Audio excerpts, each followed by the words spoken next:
Rutherford Issues with Bryan Barrett on FM 101.9 and AM 1450 Murfreesboro, FM 100.5 Smyrna. Listen and watch at WGNSradio.com. Rutherford Issues is powered by Middle Tennessee Electric. Celebrate the magic of Christmas in downtown Murfreesboro. The annual tree lighting Friday, December the 6th, 5 until 8 p.m.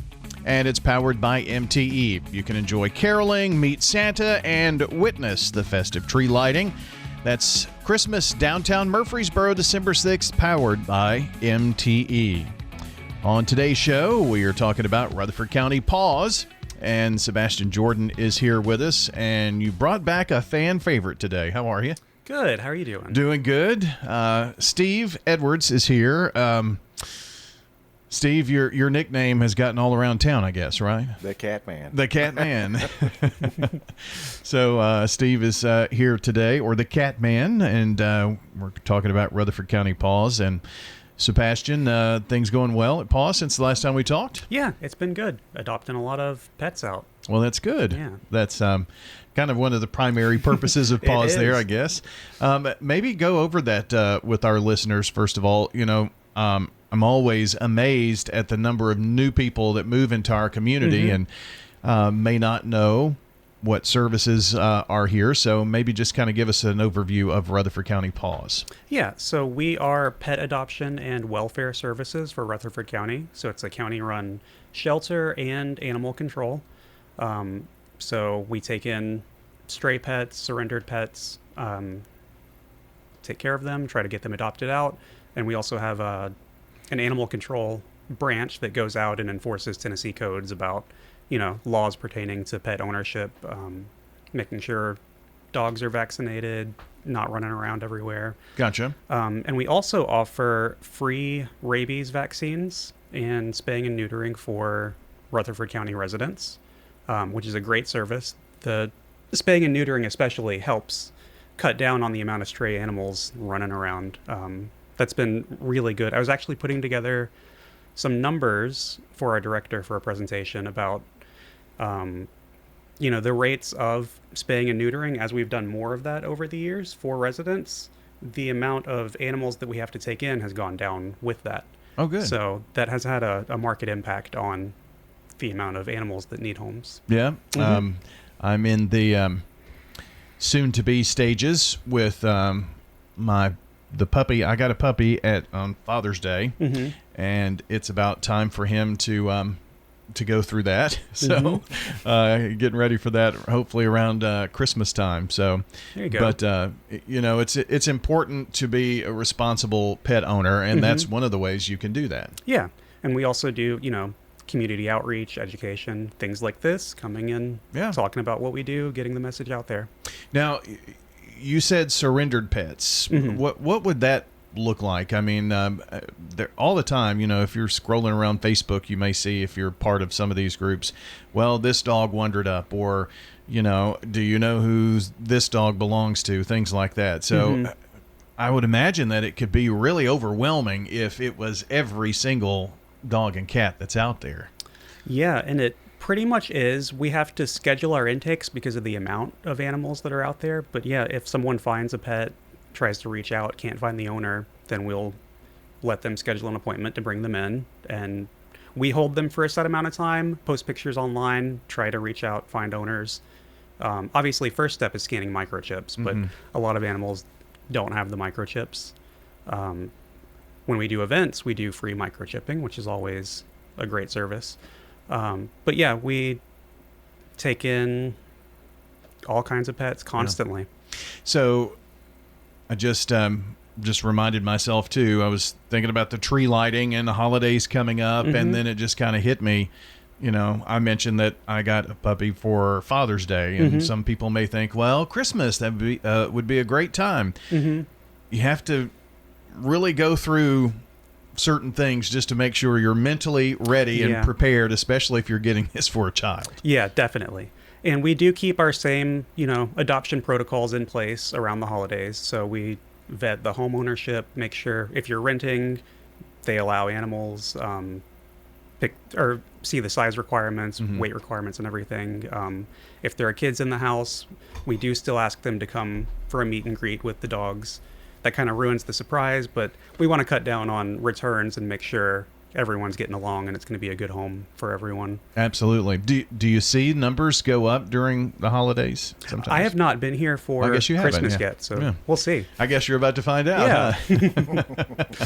Do you have any events scheduled or anything like that between now and the next, maybe the end of the year that are coming up? We do. We will have another Empty the Shelters that'll run for 2 weeks. I can't announce dates on that yet, so that'll come fairly soon. Okay. And then we've got Santa PAWS on Friday, December 13th. That will be at PAWS from 2 to 6 p.m. We'll have a photo booth set up. We will have a Santa Claus, and we will take pet pictures and upload them to an album for people. Anyone that wants to stop by with their pet in costume or out and get some photos with Santa. Santa PAWS. I like that. Yeah. Cool way to do that. And I guess you'll probably see, since you haven't been there, I don't know, but at Christmas, you may see pets dressed up, all that kind of thing in there. Yeah, I've heard that event does get pretty busy, so good. It should be fun. And that's on a Friday afternoon, right? It is. Okay. Yeah. Good deal. So you brought Steve with you today, and I have a feeling we're going to talk a little bit about volunteering at PAWS too. Yeah, huh? probably. Steve, kind of tell me how you got involved with Rutherford County PAWS. Well, after I retired, I was just looking for something to do, and I wanted to. I love cats, and so I went to PAWS and put in an application, and just got called and said, "Come on in," and I got a shirt and a schedule. Now they can't keep you away. Now they can't keep me away. Yeah. I'm sure that they wouldn't want to do that. But anyway, so cat, how did this love of cats come about for you? Never was a cat person to begin with. Really? And all of a sudden, this little black kitten came up and started rubbing up against my leg, and wouldn't let me touch it. But as soon as I'd reach down to touch, she'd run away. Mm-hmm.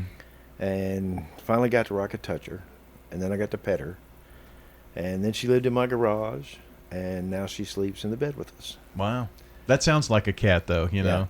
And before I was able to get her spayed, she ended up pregnant, having another litter of kittens, which was only 3, and we kept one and gave the other 2 to good friends of ours, which they have a good home as well. And and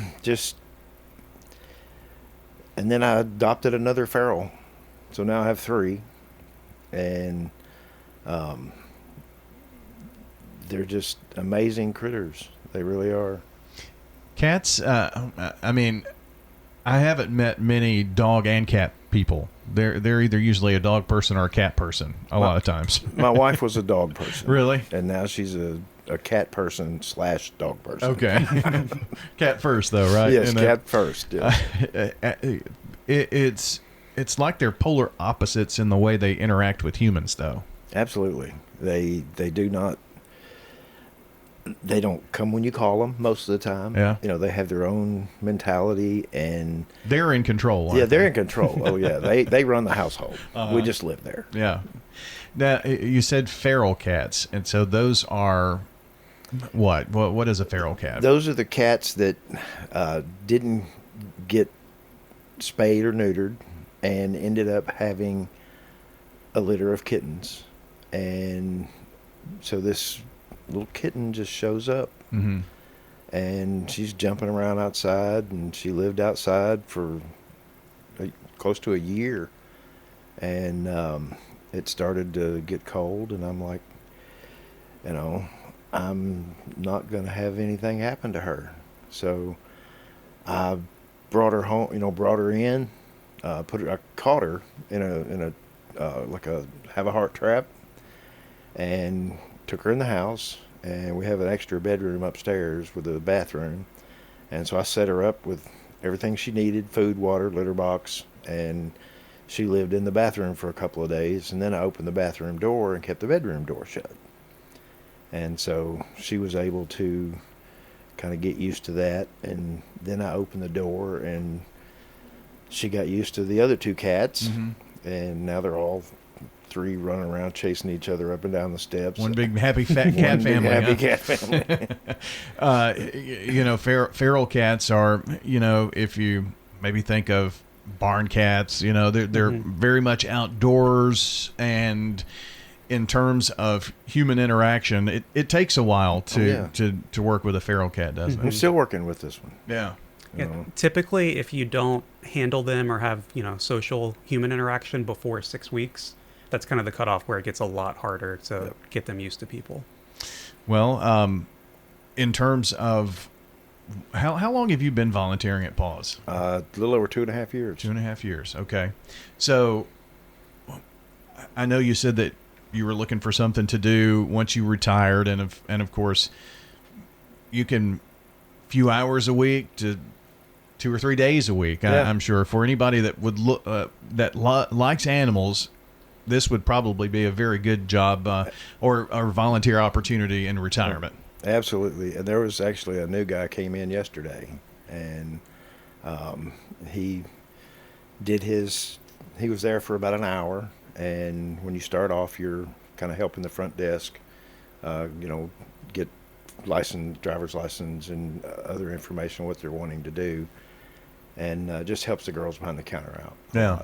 And then whatever you want to do, whether you want to do cats, dogs, if you just want to walk dogs or whatever, after you go through that little orientation, you end up doing what you want to do.